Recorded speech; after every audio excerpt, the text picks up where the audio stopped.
The Sun will have a destiny like this, where toward the end its external layers of gas will escape into space. For the Sun, this is the means by which it will end. The gas outwardly will get away into space.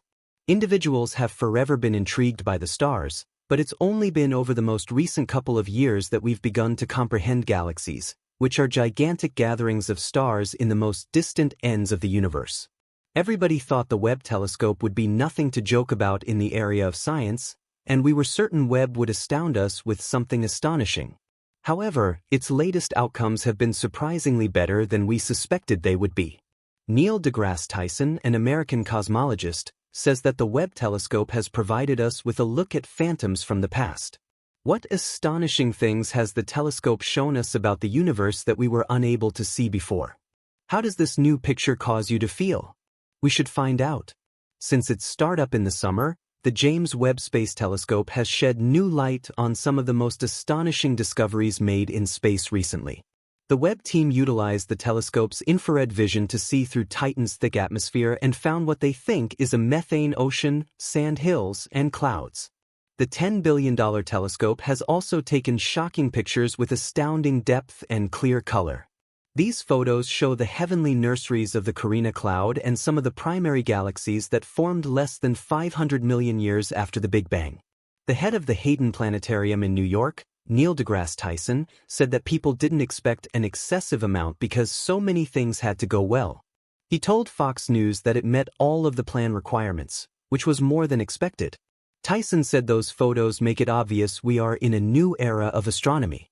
With the Hubble Space Telescope and now the James Webb Space Telescope, we have made a way for a perspective on the universe that was previously out of reach. Tyson said that individuals can't see in the ultraviolet part of the spectrum. However, the Hubble Space Telescope can, so he said telescopes are tuned to see different bands of light on the planet. The renowned researcher said that the James Webb Space Telescope changes colors so that people can see them in pictures taken with it. Tyson says that the mind makes an image by assembling 3 bands of light and giving each one a color, which is a lot like how computers use RGB coding.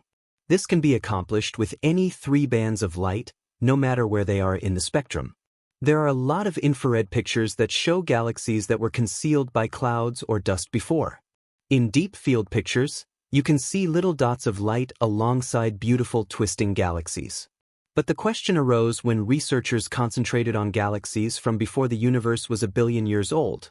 Are they looking at probably the earliest or most ancient galaxies on record? The light you see from the most distant galaxies is the oldest light in the universe. The most ancient light from stars in the universe, Tyson expressed, has been traveling for 13 billion years. So in that sense, it's the most ancient because it's coming from the most current galaxies. Each image that Webb has sent back from the early universe is shocking. Tyson says that the telescope was constructed explicitly to capture infrared light. There was an opening in the fabric of space and time that kept everything on Earth from getting good data from the early universe. This is because UV light is produced when stars and galaxies are being formed. However, as the light waves move through space that has been expanding since the Big Bang, they get longer. Tyson says when it gets to us, it's infrared. Up to this point, Webb has seen galaxies that were made over 13 billion years ago. It has also changed how we contemplate the galaxies in our own solar system. It's a doorway through which we've been transported to a new age of high-resolution, high-quality data in modern astronomy, Tyson says. How do you make sense of the fact that we can see things in space that happened seemingly forever ago? Are they still alive, assuming it took millions or billions of years for their light to reach us? The universe is very vast. Despite the fact that light moves at 299,792,458 meters per second, the new pictures from the James Webb Telescope could change how we think about how the world began. It's like the fingerprint of all the science that is happening in there. According to Neil deGrasse Tyson, it also informs us about the chemical elements and how they fit into the picture of how the universe evolved. Recently, after the White House confirmed a couple of facts about flying objects that couldn't be explained, rumors began to spread that the objects were made by aliens. Since then, the White House has reiterated that there is no evidence of aliens or activity from other worlds. However, it hasn't provided any more information. The James Webb Space Telescope has also helped astronomers learn more about the past of the universe. They have found enormous galaxies that shouldn't be there, which was a shock. Nobody was prepared for them. Deep field pictures from the James Webb Space Telescope's most recent observation campaign show galaxies that are nearly as large as the Milky Way and are brimming with adult red stars. However, astronomers are having difficulty tracking down these galaxies. These galaxies are so distant that the telescope can only make out little red specks that make them appear as stars. They were found in another study that utilized Webb's initial set of data. By examining the light these galaxies emitted, astronomers discovered that they were only 5,700 million years after the Big Bang. These extremely old galaxies are not a surprise all by themselves. In the initial 400 million years of the universe's life, when space was filled with only hydrogen atoms, these galaxies have shown us more than we thought possible. It was believed by astrophysicists that the first star groups would form shortly after the universe emerged from the Dark Ages. The Webb pictures. The other hand showed stars that were too old, and the systems were staggeringly large. The most current finds don't coordinate with perceptions made by the Hubble Space Telescope, which was less powerful than Webb. They also don't coordinate with familiar ways of thinking about how the universe formed and changed in its initial stages. As colleague Joel Leah, a professor of space science and astronomy at Penn State, who composed the study put it, we felt that the universes that live in the early universe would be a sure way. They are nearly small and youthful. During Hubble and other instrument investigations of the early universe, little blue worlds are frequently found. These objects are still building their own initial stars and structures after rising up out of the early-stage cosmic soup. The light from youthful stars is generally blue. Stars age and become red as they cool down and use up their fuel. Webb was made to find systems far away, yet cosmologists were stunned to find red stars that were so old in them. Similarly, they weren't prepared to track down worlds with masses greater than 1 billion suns. However, the red spots found in Webb's deep fields look multiple times greater than that. Leah said that the galaxies in her group that were the heaviest were only 2 to multiple times as weighty as the Milky Way. We're finding system candidates that are just about as extensive as our own galaxy when the universe is only 3% as old as it could be, said Leah. Before cosmologists change their thoughts about how these galaxies formed so rapidly after the Big Bang, they should be certain that the bizarre red spots they see are not something else. On the other hand, a large portion of the different responses also need novel thoughts. Leah says that since stars in the early universe had no heavy elements, they could have made light in unusual ways that we aren't taking into account in our models. On the other hand, the fact that the nearby star makes it possible suggests that arrangement processes we know about from modeling the number of stars that form from gas and how much mass they have didn't matter at all in the early universe. These discoveries would moreover be exciting and, in an entirely unexpected way, challenge our insight into how stars arose in the early universe. Webb's close-infrared camera, Thenarcam, took pictures of these unusual systems as a part of the Infinite Advancement Early Delivery Science Burns program.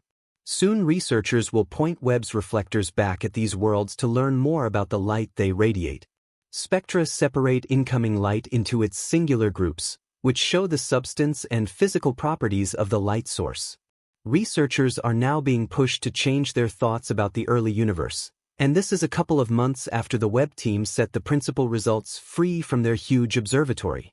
The enormous systems don't coordinate with 99% of models of the universe's most memorable worlds. This implies that researchers need to re-examine their thoughts regarding how galaxies structure and change over time. Likewise, that is not all the James Webb Space Telescope brings to the table. For the more we find out about Stephan's gathering of 5 dim heavenly messengers, the more we see that this piece of the world is similarly pretty much as large and startling as it appears. Astronomers said at the annual meeting of the American Galactic Society that more exploration with the James Webb Space Telescope and the Strong Atacama Large Millimeter/Submillimeter Array, ALMA, has shown that these 5 wonderful cosmic systems are in a condition of pure turmoil. First, NGC 731b, otherwise called the Interloper, is moving into the space between the other 4 systems and making an enormous shock wave the size of many Milky Ways. This very strong wave has set off a recycling machine for billows of warm and cold atomic hydrogen gas between the five of them. This is bringing a lot of hardship. Bjorn Ammons, an astronomer at the Public Radio Astronomy Observatory and a co-investigator on the trial, said. In a news release, it could be uncommon and not completely understood yet for a molecular cloud to slice through intergalactic gas and cause disorder in its wake. We have learned about the peculiar behavior and harsh life cycle of molecular gas clouds in Stephan's quintet. However, based on our data, much stranger phenomena have been observed. The researchers found a colossal pile of gas close to the group that was slowly falling apart as a separate tail of hot gas formed alongside it. To summarize the last part, this story could imply that the universe is young at this point, which is fortunately between 39 million and 340 million light-years from us. There is a chaotic situation happening with more than one component. One of the systems is much closer than the ones in the middle, which are moving most of the time. Shock waves are created when an object moving faster than sound through a gaseous medium hits something like Stephan's quintet. In this case, the object is NGC 731b, and it is leaping through space at an astounding 800 kilometers per second, which is just about 500 meters per second. The press release stated that at that speed, the journey from Earth to the Moon would only take 8 minutes. Philip Appleton, an astronomer at Caltech and co-author of a report on the discoveries, said that in 2006, Spitzer helped our group track down an astounding truth. Researchers found countless specific hydrogen particles emitting infrared light inside the shock wave, alongside X-ray emissions that are typically thought to be pure. When these types of phenomena occur, Appleton says that these particles typically wouldn't be able to handle shock waves moving at speeds of more than 30 to 50 kilometers per second. Consequently, the group needed to investigate what was happening here. This brings us back to the genuine chaos we were discussing before. Appleton explained that the gaseous medium this shock wave is hitting is clumpy. As the shock moves through space, these clusters appear to break up into smaller clusters called cloudlets. It is these little cloudlets that are emitting the problematic hydrogen. After that, the hydrogen joins the shock wave itself.